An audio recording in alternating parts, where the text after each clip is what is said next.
مقدس کی اس آیت میں اللہ رب کائنات نے بنی نوع انسان کو ایک دعا سکھائی ہے،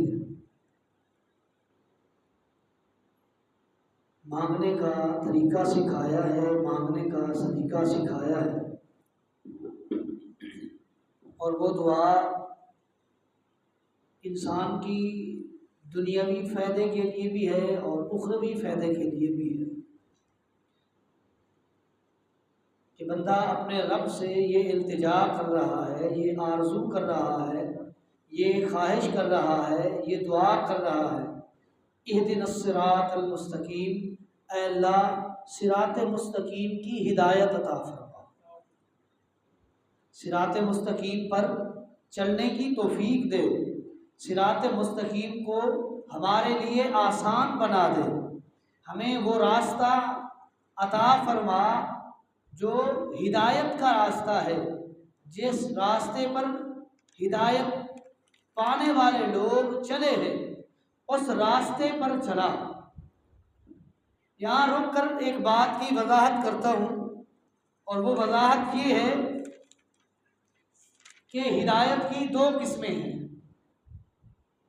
ایک ہدایت ارشاد اور ایک ہے ہدایت توفیق۔ ہدایت ارشاد ہر ایک کے لیے آپ بول سکتے ہیں، آپ میرے لیے بول سکتے ہیں، آپ اپنے لیے بول سکتے ہیں، کسی کو راستے کا پتہ بتانا یہ ہدایت ارشاد ہے، کسی کو اچھے کام کی ترغیب دلانا یہ ہدایت ارشاد ہے، اور ہدایت توفیق یہ ہے کہ کسی کو راستہ ہدایت پر چلانا۔ وہ لفظ خاص ہے اللہ رب کائنات کے لیے کہ اللہ رب کائنات انسانوں میں سے جسے چاہتے ہیں ہدایت والا بنا دیتے ہیں، جسے چاہتے ہیں ہدایت کے راستے پر چلا دیتے ہیں۔ انک لتہدی من احببت ولکن اللہ یہدی، اے پیغمبر آپ اعلان کر دیجئے آپ کے پاس ہدایت کی توفیق نہیں، آپ کسی کو ہدایت نہیں دے سکتے، جس کو چاہیں، جس سے آپ کی محبت ہو، پیار ہو، الفت ہو، مودت ہو، الفت ہو، پیار ہو، یگانگت ہو، آپ چاہیں کہ اس کو ہدایت مل جائے، یہ راہ ہدایت پر چل پڑے، آپ کے اندر وہ توفیق نہیں کہ اس کو ہدایت دے سکیں۔ ہدایت دینا میرے رب کا کام ہے، ہدایت توفیق میرے رب کے لیے خاص ہے۔ ولیکن اللہ یہدی من یشاء، میرا رب جسے چاہے ہدایت پر چلا دے، وہ رب کا اختیار ہے، رب کے اختیار میں کسی کی شراکت اور پارٹنرشپ نہیں ہے۔ کسی کو راہ راست سیدھا راستہ بتا دیں، گھر کا پتہ بتا دیں، اچھی نصیحت کر دیں، کار خیر کا عمل بتا دیں، حدیث رسول سنا دیں، یہ ہدایت ارشاد ہے۔ اب اس حدیث پر عمل کرنے کی جو توفیق ہے وہ میرا رب دیتا ہے، وہ کسی انسان کے بس کی بات نہیں، یہ کسی انسان کے پاس یہ اختیار نہیں کہ کسی کو ہدایت پر چلا دے۔ قد جاءکم من اللہ نور و کتاب مبین، اللہ فرماتے ہیں تاکہ تمہارے پاس نور آیا ہے اور کتاب مبین آئی ہے۔ یہاں لوگ دھوکہ دیتے ہیں، عامی انسان کو دھوکہ اور چکمہ دے کر لفظ نور سے امام الانبیاء کی نورانیت کو ثابت کرنے کی کوشش کرتے ہیں، حالانکہ یہ بات نہیں ہے۔ اللہ فرماتے ہیں قد جاءکم من اللہ نور و کتاب مبین، یہ جو واو ہے نا وا کتاب مبین میں، یہ واو تفسیریہ ہے، یہ اس لفظ نور کی تفسیر بیان کر رہی ہے۔ نور کیا ہے؟ کتاب مبین ہے جو اللہ رب کائنات نے امام الانبیاء کے قلب اطہر پر نازل فرمائی ہے۔ وہ 30 پاروں کی کتاب، وہ 30 پاروں کا یہ کتابی شکل میں اللہ کی طرف سے بھیجا گیا نازل کردہ یہ صحیفہ، یہ کتاب، یہ انسانیت کے لیے نور بھی ہے اور ہدایت بھی ہے، اور واضح دلائل سے بھری ہوئی یہ کتاب بھی ہے۔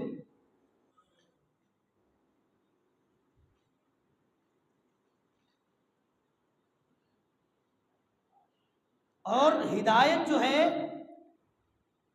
اللہ رب کائنات نے انبیاء کے لیے بھی صراط مستقیم کا تعین کیا ہے۔ انبیاء علیہ الصلوۃ والسلام جیسی معزز ترین ہستیوں کو صراط مستقیم پر چلایا ہے۔ ان کے لیے اللہ نے جو راستہ منتخب فرمایا وہ صراط مستقیم ہے۔ اللہ رب کائنات نے قرآن مقدس سورہ انعام میں اعلان فرمایا ہے، تلک حجتنا آتیناہا ابراہیم علی قومہ نرفع درجات من نشاء ان ربک حکیم علیم ووہبنا لہ اسحاق ویعقوب کلا ہدیناہ ونوحا ہدینا من قبل ومن ذریتہ داود وسلیمان وایوب ویوسف وموسیٰ وہارون وکذالک نجزی المحسنین وزکریا ویحییٰ وعیسیٰ والیاس کل من الصالحین واسماعیل والیسع ویونس ولوطا کلا فضلنا علی العالمین ومن آبائهم وذریاتهم واخوانهم واجتبیناهم وہدیناهم الى صراط مستقیم ذالک ھدی اللہ یہدی بہ من یشاء من عبادہ ولو اشرکوا لحبط عنہم ما کانوا یعملون۔ اللہ رب کائنات نے قرآن مقدس کے اس حصے میں 18 انبیاء کرام کا نام لے کر 18 انبیاء کرام کا نام لے کر صراط مستقیم کا درس دیا ہے کہ یہ سارے انبیاء صراط مستقیم پر چل رہے تھے۔ تلکا حجتنا آتیناہا ابراہیم علی قومہ نرفع درجات من نشاء ان ربک حکیم علیم، کہ ہم نے جو آیات بینات بطور دلیل پیش کی ابراہیم علیہ السلام کو، تمہارا رب حکمت والا ہے، علم والا ہے۔ وَوَهَبْنَا لَهُ اسحاق ویعقوب، اور ان کے پیچھے اسحاق علیہ السلام، یعقوب علیہ السلام، ایوب علیہ السلام، یوسف علیہ السلام، اور موسیٰ علیہ السلام، ہارون علیہ السلام، زکریا علیہ السلام، یحییٰ، عیسیٰ، الیاس علیہ السلام، اور ان کے علاوہ اسماعیل، یسع، یونس، لوط علیہ السلام، ان سارے انبیاء کو اللہ نے جمع کیا ہے کہ اس بات پر اللہ فرماتے ہیں کہ یہ سارے کے سارے واسماعیل والیسع ویونس ولوطا کلا فضلنا علی العالمین من آبائہم، صرف یہ نہیں، ان کے آباء و اجداد، ومن ذریاتہم، ان کی اولادیں، ومن اخوانہم، ان کے بھائی، واجتبیناہم، ہم نے ان کو بھی چنا، وہدیناہم، ہم نے ان کو بھی ہدایت دی، ان کے باپ دادوں کو بھی ہدایت دی، ان کی اولادوں کو بھی ہدایت دی، کس چیز کی؟ واجتبیناہم وہدیناہم الی صراط مستقیم، سب کے سب یہ لوگ اللہ کے صراط مستقیم پر چلنے والے تھے۔ ہدایت توفیق اللہ نے ان کو دی، اور یہ اہدنا الصراط المستقیم، صراط مستقیم پر چل رہے تھے، اس راستے پر چل رہے تھے جس راستے پر اللہ نے انعام کیا ہے۔ یہ سارے انبیاء ہدایت توفیق کے ساتھ، اللہ کی خاص ہدایت کے ساتھ صراط مستقیم پر چل رہے تھے، کاربند تھے۔ صرف یہ نہیں، 1,24,000 انبیاء، اللہ نے سارے نبیوں کو صراط مستقیم پر چلایا ہے۔ ان کے لیے جو راستہ منتخب فرمایا ہے، ان کے لیے جو راستہ اللہ نے چنا ہے، وہ راستہ صراط مستقیم تھا۔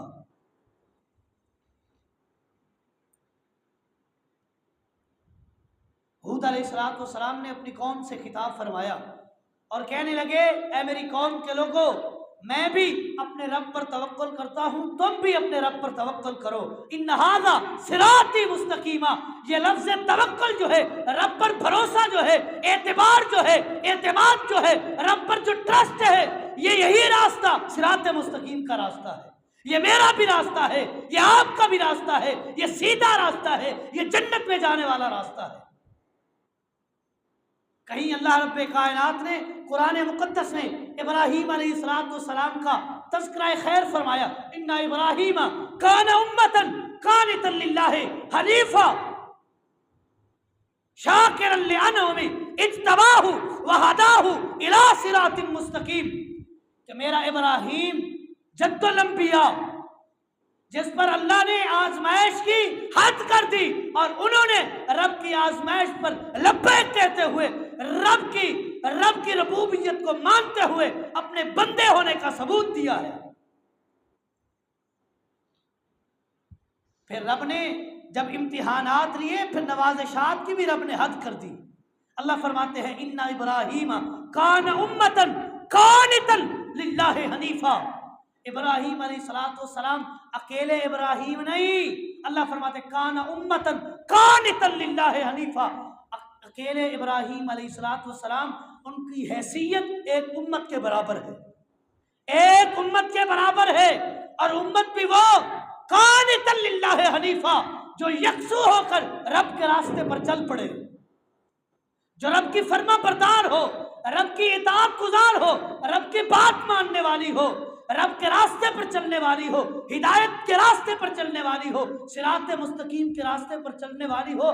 وہ امت، ان کا جو معیار ہے وہی معیار ابراہیم علیہ السلام کا ہے۔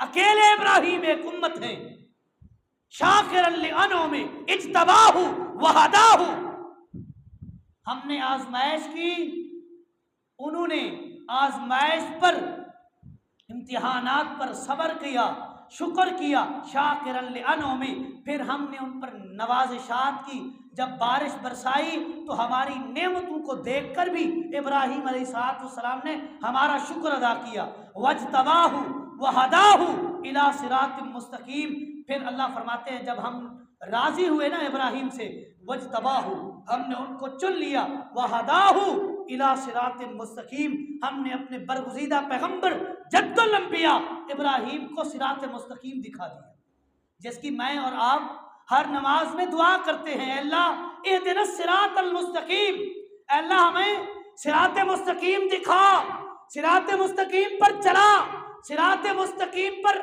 چلنے والا بنا، اے اللہ ہمیں صراط مستقیم کی ہدایت دے۔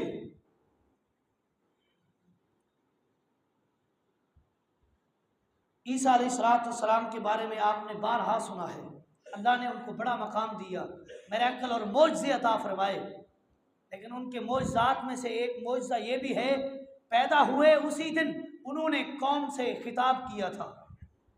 جب پیدا ہوئے قوم کے لوگ جمع ہوئے، مریم علیہ السلام پر الزامات کی بچھاڑ کی کہ تیرا باپ بھی اچھا تھا، تیرا دادا بھی اچھا تھا، تیری آل ساری اچھے تھے، ان کے اخلاقیات بھی اچھی تھی، ان کا کریکٹر بھی اچھا تھا، تجھے کیا ہو گیا، تو نے کیا کیا، بن باپ کے بیٹے کو جنم دیا ہے۔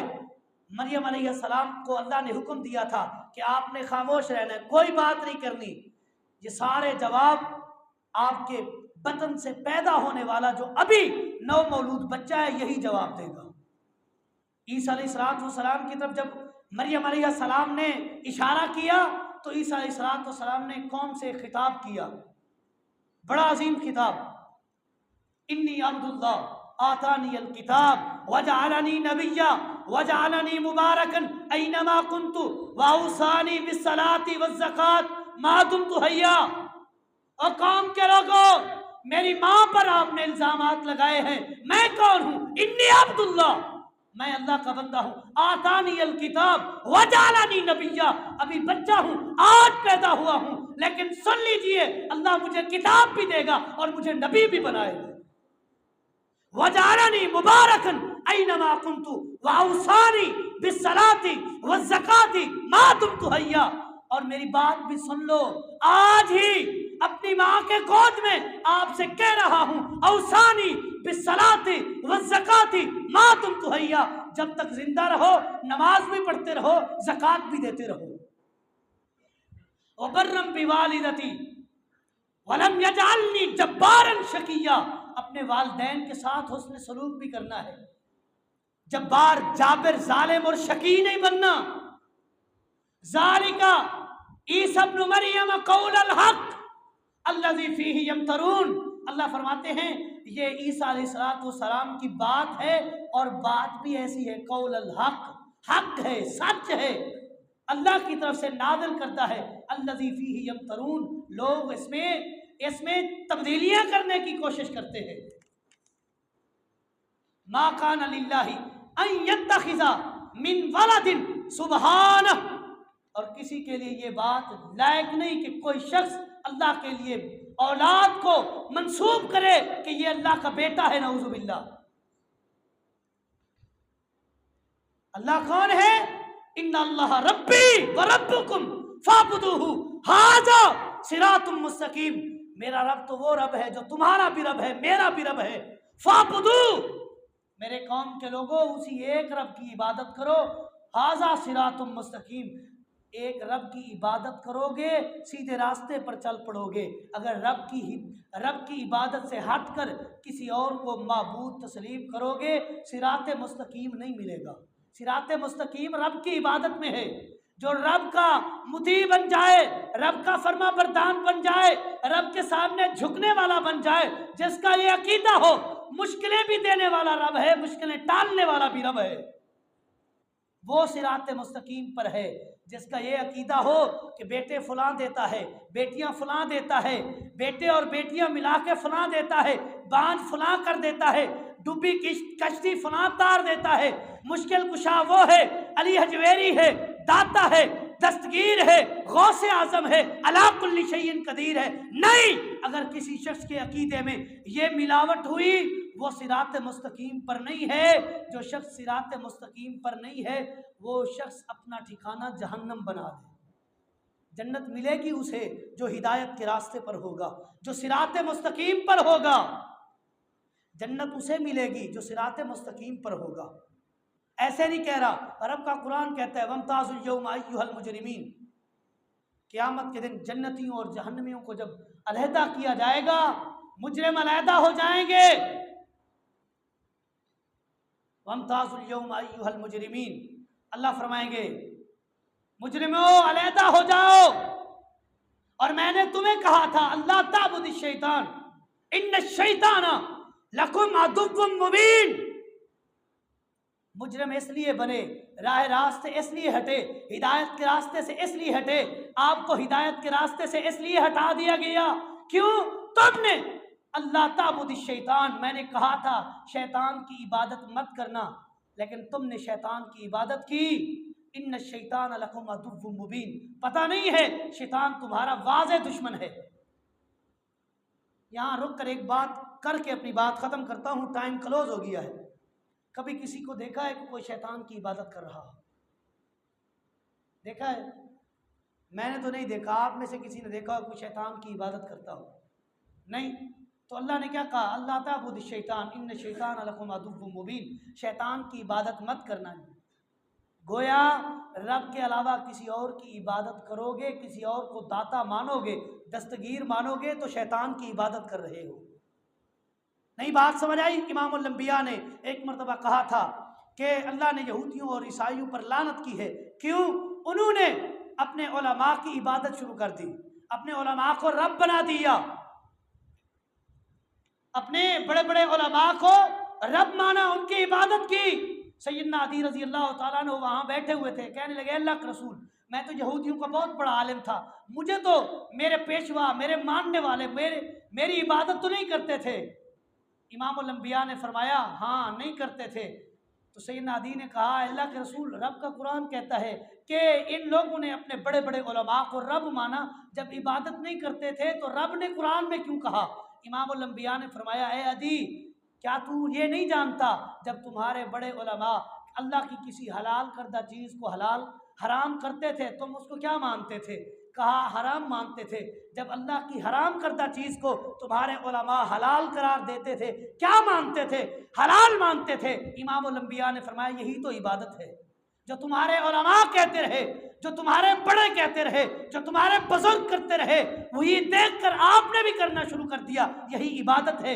اور جو آپ کے بزرگوں نے پیر بنائے، ولی بنائے، ان کی عبادتیں کی، قطب بنائے، ابدال بنائے، ان کے سامنے سجدہ ریز ہوئے، جبین نیاز جھکایا، آرزویں رکھی، دعائیں کی، التجائیں کی، یہ عبادت نہیں، عبادت ہے۔ اللہ فرماتے ہیں اللہ تعبد الشیطان ان الشیطان لکم عدو مبین، عبادت شیطان کی نہیں کرنی، شیطان تمہارا دشمن ہے، عبادت میرے رب کی کرنی ہے۔ وما خلقت الجن والانس الا لیعبدون، اے انسانوں، اے جنوں، اللہ نے تمہیں اپنی عبادت کے لیے پیدا کیا ہے، شیطان کی عبادت کے لیے پیدا نہیں کیا۔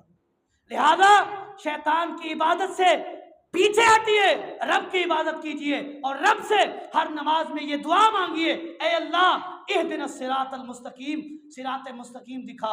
اللہ رب کائنات سے دعا ہے جو کچھ سنا سنایا اس پر عمل پیرا ہونے کی توفیق دے۔ ھذا ما عندی واللہ اعلم بالصواب وما توفیقی الا باللہ۔